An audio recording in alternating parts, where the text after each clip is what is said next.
Sandwich theorem लिखिए।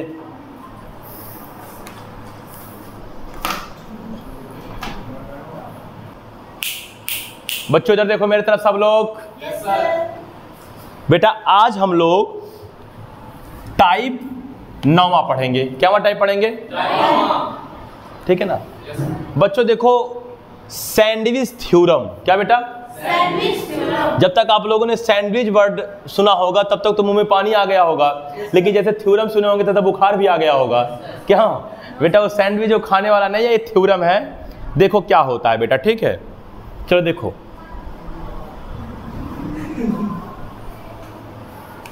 Sandwich theorem क्या है देखेंगे। देखो देखो बेटा क्या है, मान लीजिए इफ, समझो अच्छे से, इफ यदि कोई फंक्शन ऐसा हो बच्चों जैसे एक एफ ऑफ एक्स है। बोलो भाई। yes, क्या है? वह मान लीजिए 3 कोई फंक्शन है, F of X, G of X, H of X. बहुत परेशान मत होइए, अभी जैसे ये टॉपिक हम खत्म करेंगे वैसे समझ में आ जाएगा आप लोगों को सैंडविच थ्योरम क्या है। ठीक है ना? तो बहुत परेशान मत होइए। स्टार्टिंग में थोड़ा लगता होगा कि क्या सर पढ़ाने जा रहे हैं, क्या चीज़ें हैं, लेकिन जैसे ही पूरी टॉपिक खत्म होगा अभी समझ में आपको आ जाएगा।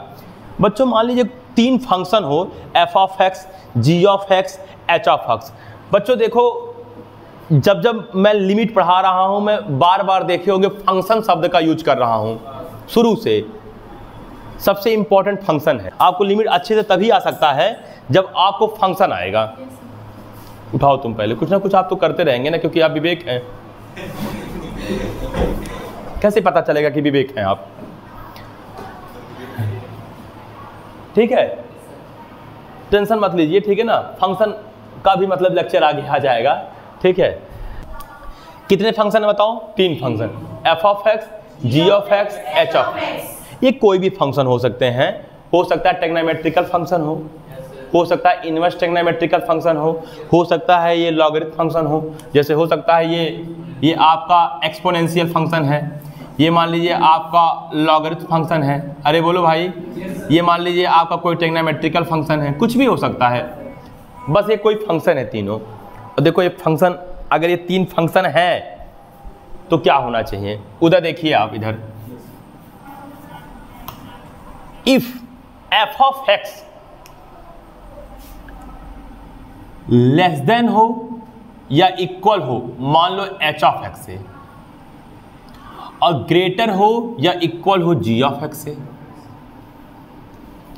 ऐसा हो, यानी जो एफ ऑफ एक्स है, अगर मैं कोई एक्स की कोई वैल्यू लूं, मान लो एक्स बराबर मैंने 5 लिया, मैंने इसमें भी पुट किया, इसमें भी पुट किया, इसमें भी पुट किया, तो जो ये एफ ऑफ एक्स है वो एच ऑफ एक्स से या तो छोटा हो या तो बराबर हो। बोलो यार। yes, sir. और यही एफ ऑफ एक्स जो आपको इन दोनों के बीच में दिख रहा है वह जी ऑफ एक्स से बड़ा हो या बराबर हो, ऐसा कंडीशन हो। ये कंडीशन बता रहा हूं, ठीक है? देखो, ठीक है बेटा? इफ हो गया, देन देखो बेटा तब क्या होगा? तब क्या होगा? अगर हम लिमिट लगा दे रहे हैं, क्या लगा दे रहे हैं? लिमिट लगा दे, इस पे भी लिमिट लगा दे, इस पे भी लिमिट लगा दे, इस पे भी लिमिट लगा दे, ठीक है? Limit x tends to a g of x, ठीक है? Limit x tend to a f of x, ठीक है? Limit x tend to a h of x। समझ में आया? बोलो। yes, sir. देखो इधर से, एफ ऑफ एक्स बताओ कौन से फंक्शन से छोटा या बराबर था? एच ऑफ एक्स से। एफ ऑफ एक्स कौन से फंक्शन से बड़ा या बराबर था? तो अगर आप इन तीनों पे लिमिट लगा दीजिए, कोई लेकिन लिमिट सेम होनी चाहिए। देखो इस पे भी limit x tends to a है, इस पे भी limit x tends to a है, इस पे भी limit x tend to a है। तो ये जो इनइक्वलिटीज है, ये जो असमिका है, वो वही रहेगा, बदलेगा नहीं। क्या? अगर मैं ग्रेटर वाली मैं इनइक्वलिटी हटा के केवल इक्वल लगा दूं, यानी कि मैं बोलूं फर्दर माने होता है ना और, फर्दर इफ, और यदि, ठीक है, और यदि मान लीजिए एफ ऑफ एक्स, बोलो भाई इधर देखो ध्यान से, मान लीजिए ये एच ऑफ एक्स की value limit x tends to a h of x is equal to, मान लीजिए एल हो जाए, क्या हो जाए? यानी कि जब x a की ओर अग्रसर हो तो h ऑफ x किसकी ओर अग्रसर हो? l की ओर।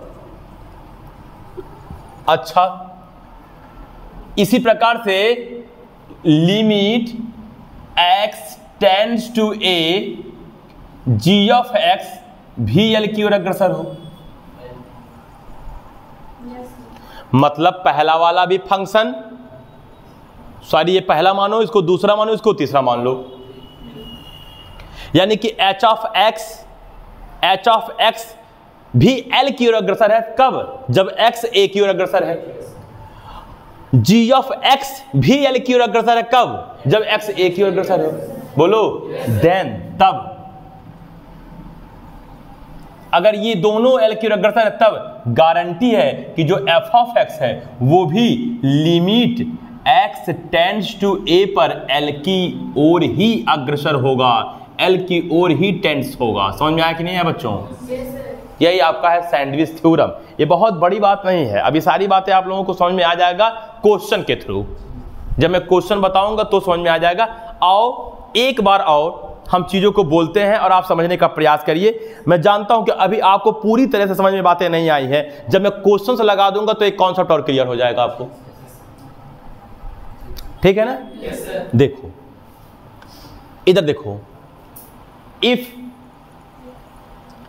यदि एक फंक्शन f ऑफ x है वह h ऑफ x से, माने एक फंक्शन h ऑफ x से उससे छोटा हो या बराबर हो, और g ऑफ x से बड़ा हो या बराबर हो किसी वैल्यू पर। मान लो कोई वैल्यू मान लिया x और 5 मान लिया, सपोज मैंने 5 मान लिया, 5 पे मान लीजिए ये वाली वैल्यू आ रही है 8, 5 पे इसमें जब पुट करो तो ये वाली वैल्यू आ रही है 4 और ये वाली वैल्यू आ रहा है 5।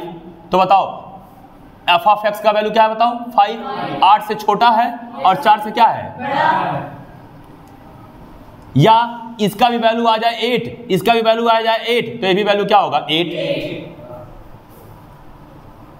बात समझ आ रहा होगा? तो वही मैं बोल रहा हूं कि ये जो बीच वाला फंक्शन है, ये जो बीच वाला फंक्शन है f ऑफ x, वह h ऑफ x से छोटा या बराबर है और g ऑफ x से बड़ा या बराबर हो। अगर ऐसा हो, मान लीजिए ऐसा हो, एक कंडीशन है, तो अगर आप तीनों पे सेम लिमिट अप्लाई कर रहे हो तो वह इनइक्वलिटी चेंज नहीं होगा। अर्थात अभी भी ये जो f ऑफ x है वह h ऑफ x से छोटा या बराबर होगा और g ऑफ x से बड़ा या बराबर होगा, ऐसा होगा। और क्या रहा देखिए, फर्दर इफ, और यदि इनइक्वलिटी समझ रहे हो ना, ग्रेटर और इक्वल हटा दिया जाए। मैं ये वाला फंक्शन h ऑफ x मान लिया कि जब a की ओर अग्रसर है तो उसकी वैल्यू l आ जाए, और g ऑफ x भी जब x a की ओर अग्रसर था तो l आ गया। तो गारंटी है जो जो f ऑफ x होगा वह भी l की ओर अग्रसर होगा। यह है आपका सैंडविच थ्योरम। और बेटा थ्योरम एक ट्रूथ स्टेटमेंट होता है, थ्योरम हमेशा सत्य होता है, थ्योरम कभी असत्य। आप जानते हो कि नहीं जानते हो इस चीज को? चलो बच्चों देखा जाए क्वेश्चन के थ्रू। तैयार हो आप लोग? ठीक है, मैं आपको एक क्वेश्चन समझाऊंगा, उसी के थ्रू आप लोगों को समझ में आ जाएगा। तो जैसे देखो एग्जाम्पल, अच्छा चलो इसके पहले मैं कुछ और भी चीजें बता रहा हूं आप लोगों को, बताया भी था, बहुत पहले बताया भी था। फंक्शन में बताया भी था, लेकिन बहुत से बच्चे ऐसे हैं जो फंक्शन नहीं पढ़े होंगे। थोड़ी सी चीज़ एक बता रहा हूँ, उसके बाद क्वेश्चन दे रहा हूँ। कोई दिक्कत? देखो बेटा, जैसे मान लो कहीं x, भैया अब ये चीज़ें तो ख़त्म हो गया, मैं अब क्वेश्चंस लगवाने जा रहा हूँ। अब देखो, जैसे बच्चों x बराबर कहीं 2.5 लिखा हो, क्या लिखा हो? x बराबर कोई वैल्यू है 2.5, हम कहें, हमने बोला कि x का आप ग्रेटेस्ट इंटीजर फंक्शन बताइए क्या होगा x का। गिफ महत्तम पूर्णांक फलन, तो इसका मतलब जहां x है वहां क्या रखोगे बताओ?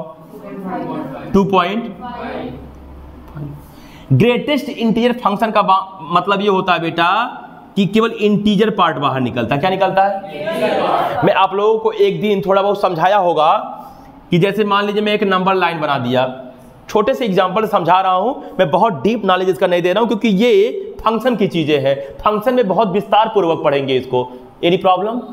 थोड़ा सा समझ लो क्योंकि क्वेश्चन में अभी आगे यूज होने वाला है। पैसेंस रखिए, बहुत मजा आएगा। देखो, जैसे मान लीजिए कहीं लिखा है, मतलब मैंने एक रियल नंबर लाइन बनाया, ये है 0, ये है 1, ये है 2, ये है 3, ये है 5। यहां है मान लीजिए -1, यहां है मान लीजिए -2। अभी आप लोग को समझ में आ जाएगा कि ग्रेटेस्ट इंटीजर फंक्शन क्या होता है, अभी समझ में आ जाएगा आप लोगों को। ठीक है बच्चों? देखो बेटा, आपको भी समझ में आ जाएगा क्योंकि आप तो न्यू स्टूडेंट हो। 2.5 बताओ, इस पूरे रियल नंबर लाइन पे 2 और 3 के ही बीच में होगा कहीं ना? अब 2.5 यही तो होगा। अब देखो यहाँ पे बिग ब्रैकेट लगा दिया, इसका मतलब ये है कि 2.5 का आपको क्या लेना है बताओ? Integer part. क्या लेना है? Integer part. Greatest integer function का मतलब होता है कि जो वैल्यू मैंने दिया है उसका केवल इंटीजर पार्ट लेना है। 2.5 यही कहीं होगा ना? अब बताओ 2.5 मान लीजिए यही है सर, बोलो। चलिए छोड़िए, उसको लिख नहीं रहा हूं। बताओ 2.5 के जस्ट पहले कौन सा इंटीजर है? तो गारंटी इसका आंसर क्या आने वाला है? बोलो। इतने में कोई प्रॉब्लम? इसका मतलब सर ये जो है ये आपका इंटीजर पार्ट निकल गया। मान लीजिए मैं x बराबर -1.5 ले लेता, क्या ले लेता? तो सोचो -1.5 कहाँ होगा? यहाँ कहीं ना? अरे यार -1.5 यहाँ कहीं होगा। इसके जस्ट पीछे कौन सा इंटीजर है? तो बताओ x = -2.5 का इंटीजर पार्ट क्या निकलेगा बताओ? कोई दिक्कत? अच्छा समझो अच्छे से। मान लीजिए मैंने कहीं x बराबर, मैं पॉइंट भी ना लेके तो 5 ले लिया, क्या ले लिया? या चलो 2 ले लिया, 2 ले लिया, तो बताओ 2 का इंटीजर पार्ट क्या निकलेगा बताओ? बच्चों देखो, ये सब जो मैंने पुट किया, ये सब जो मैंने पुट किया है, बोलो ये x है ना? देखो x यहाँ बताओ 2.5, यहाँ 2, या बोलो यार। और जो रिजल्ट में निकला वो क्या बताओ? Integer part. बोलो। तो एक चीज बताओ बेटा, बोलो क्या?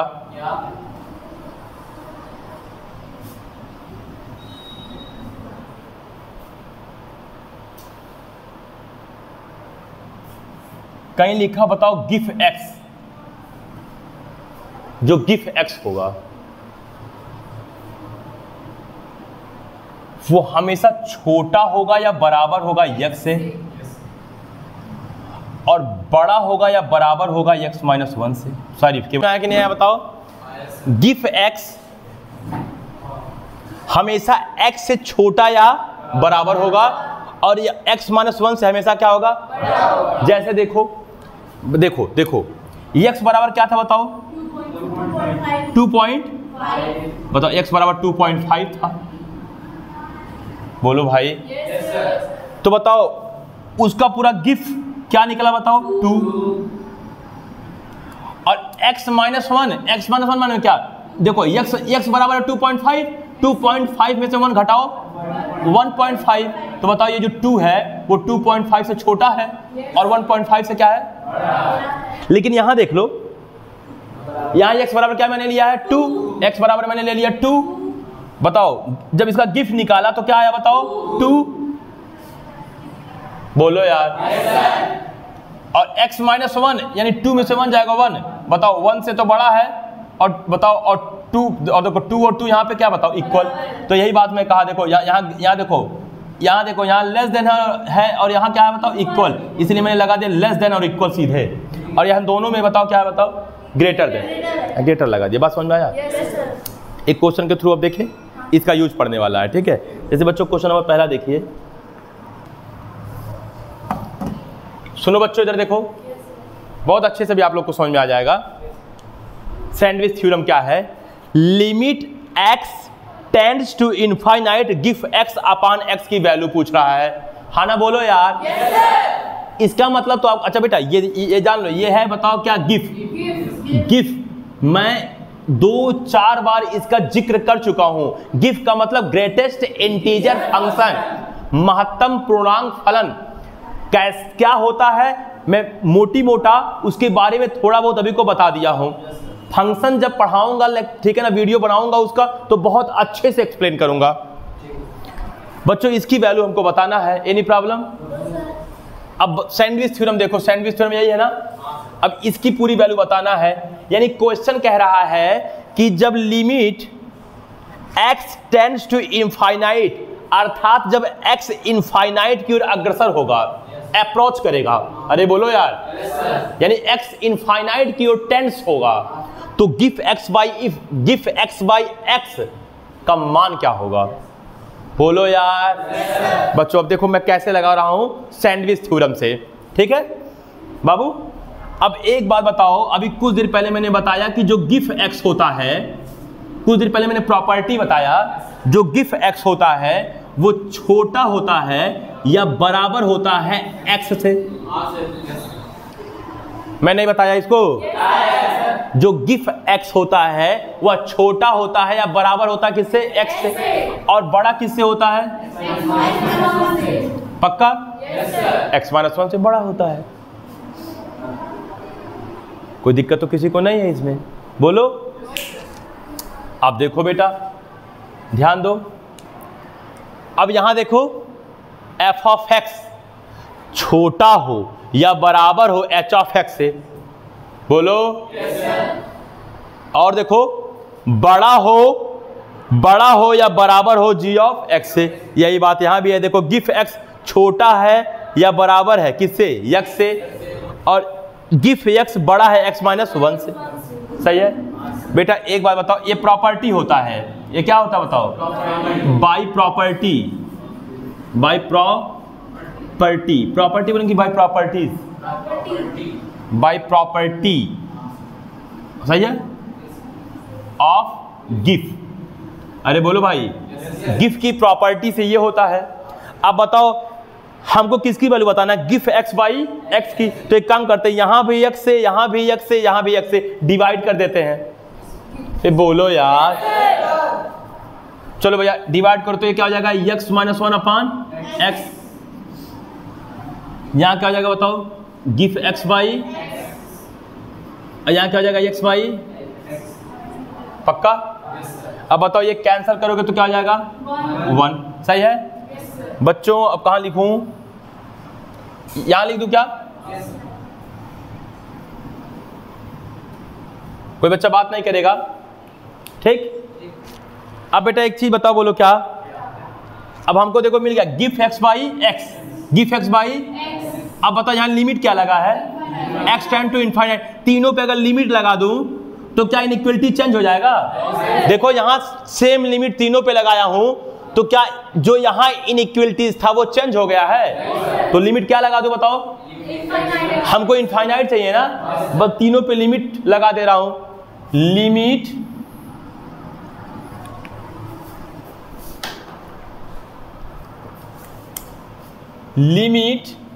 x टेंड्स टू इनफाइनाइट, बताइए क्या जाएगा? x माइनस 1 अपॉन, सही है। ये देखो यहां क्या? Limit x tends to infinite give x by x less than and equal limit x tends to infinite, यहाँ क्या बताओ 1। बोलो मेरे भाई। चलो बेटा इतने को सॉल्व करते हैं, इतने को सॉल्व करते हैं। बच्चों एक चीज देखो, बोलो क्या, ये इतना g ऑफ x का वर्क कर रहा है। देखो g ऑफ x का, जिसकी वैल्यू हमको बताना है वो किसका वैल्यू वर्क कर रहा है, f ऑफ x का। देखो बीच में f ऑफ x है, चाहे यहां से तुलना करो चाहे यहां से तुलना करो। और ये 1 किसका वर्क कर रहा है बताओ, h ऑफ x का। कुछ बात समझ में आ रहा है? बेटा एक बात बताओ, बोलो क्या, x माइनस 1 अपॉन x, मैं आप लोगों को एक टाइप पढ़ा चुका हूं, जब limit x tends to infinite हो, जब हमारा लिमिट इनफाइनाइट की ओर अग्रसर होता है तो बोलो, तो उस समय शॉर्ट में कैसे आंसर निकालते हैं, शॉर्ट वाला याद करो सर, न्यूमरेटर और डिनोमिनेटर का पावर का तुलना करते हैं। बोलो यार बताओ, न्यूमरेटर में पावर क्या है 1, डिनोमिनेटर में पावर सेम है ना, तो आंसर क्या आएगा a not by a not क्या है 1, x का कॉफिशिएंट क्या है 1, और नीचे क्या बताओ x का कॉफिशिएंट 1 बाई 1 बराबर 1। बताओ ये वाला g ऑफ x की वैल्यू क्या आ रहा है बताओ, बेटा लिख दूं, इसकी वैल्यू 1 आ रहा है कब, जब इनफाइनाइट की ओर अग्रसर है। और बताओ यहाँ तो ऑलरेडी कांस्टेंट है, तो क्या लिमिट का इस पे इंपैक्ट पड़ेगा, इसका वैल्यू क्या आएगा 1। अब बताओ बेटा ये और ये 1 हो गया, यहाँ देखो जब देखो h ऑफ x l हो और पहला वाला देखो g ऑफ x भी l हो, देन तब बीच वाला भी उन्हीं के बराबर होगा ना, तो बताओ ये पूरी वैल्यू किसके बराबर हो जाएगा, हाँ? इसलिए अकॉर्डिंग टू सैंडविच थ्योरम, बोलो बच्चों, limit x tends to infinite give x by x is equal to 1। कोई बोलेगा आपके सर ऐसा क्यों किए, तो क्या बोलोगे, बाई सैंडविच थ्योरम से लेफ्ट वाला राइट वाला बराबर हो गया 1 के, तो बीच वाला भी क्या होगा बताओ, यही सैंडविच थ्योरम। कुछ कुछ समझ में आया? नोट करिए, फोटो खींच लीजिए। इधर देखो बच्चों, चलो मेरी तरफ देखो। तो बच्चों सैंडविच थ्योरम क्या होता है इसके बारे में मैंने आप लोगों को बताया, उस पर मैंने एक क्वेश्चन भी लगवाया, और ये दूसरा क्वेश्चन है, पहले आप ट्राई कर लीजिए उसके बाद मैं ट्राई करूंगा, समय कम है ना। बच्चों देखो हम जानते हैं साइन, यहां पे कुछ भी लिखा हो, थीटा मान लीजिए इसको, साइन थीटा की मैक्सिमम वैल्यू क्या होती है 1, और मिनिमम वैल्यू क्या होता है, साइन थीटा का जो रेंज होता है वो -1 से 1 होता है। तो बच्चों हम बोल सकते हैं sine 1 by x less than and equal किसके बताओ 1 के, और ग्रेटर और इक्वल किससे, अरे यार ये तो हम जानते हैं ना, बोलो ये तो आप जानते ही होंगे इतना। चलिए अब बताओ यहाँ क्या है बताओ, x, क्यों ना इस साइड बीच में और सबसे इधर x से मल्टीप्लाई कर दें, तो बताओ यहाँ x से मल्टीप्लाई करो क्या आ जाएगा, यहाँ x से x साइन 1 बाई, सही है, और यहाँ x से, इतने में प्रॉब्लम। अब एक काम करते हैं, बोलो क्या बताओ, x sine 1 by x, x sine 1 by x तो मिल गया, लिमिट क्या बताओ अप्लाई है, x टेंड्स टू, बस तीनों साइड में बोलो ना, limit x tend to 0 apply कर दे रहे हैं, तो limit x tends to 0 minus x, बोलो भाई ग्रेटर और equal, limit x tends to 0 x sine 1 by x, बोलो limit x tends to 0 x। बेटा देखो जो बाहर वाला होता है इसको g of x h of x मानते हैं, बोलो इसे क्या मानोगे g ऑफ x। बेटा एक बात बताओ, x के स्थान पे 0 पुट करोगे तो क्या आएगा, -0 आएगा, लेकिन 0 ना पॉजिटिव होता है ना, इसलिए जी ऑफ एक्स की वैल्यू क्या आ गया? बेटा आप समझ रहे हो जी ऑफ एक्स? मैं कंपेयर कर रहा हूं जो पढ़ाया हूं कॉन्सेप्ट से। एच ऑफ एक्स बताओ, यहां जीरो पर क्या आ जाएगा? बताओ बेटा, एच ऑफ एक्स जीरो हो गया, जी ऑफ एक्स जीरो हो गया। कब? जब लिमिट एक्स टेंड टू क्या था? जीरो। तो बताओ इसकी वैल्यू भी सैंडविच थ्योरम से क्या होगा? इसलिए बेटा limit x tends to zero, x sine 1/x is equal to क्या होगा? ये होगा। कितने लोग को समझ में आया भाई? ये आपका आंसर होगा बच्चों, ये है सैंडविच थ्योरम। तो मैंने इस पे 2 क्वेश्चन लगवाया, उम्मीद है कि आप लोगों को समझ में आया होगा, बोलो ना? तो ठीक है बच्चों, कल हम लोग कोई नया टॉपिक पढ़ेंगे। Any problem? ठीक है बच्चों, आज के लिए बस इतना है। तब तक के लिए नमस्कार, फिर मिलेंगे। चलते चलते नाम तो सुना ही होगा।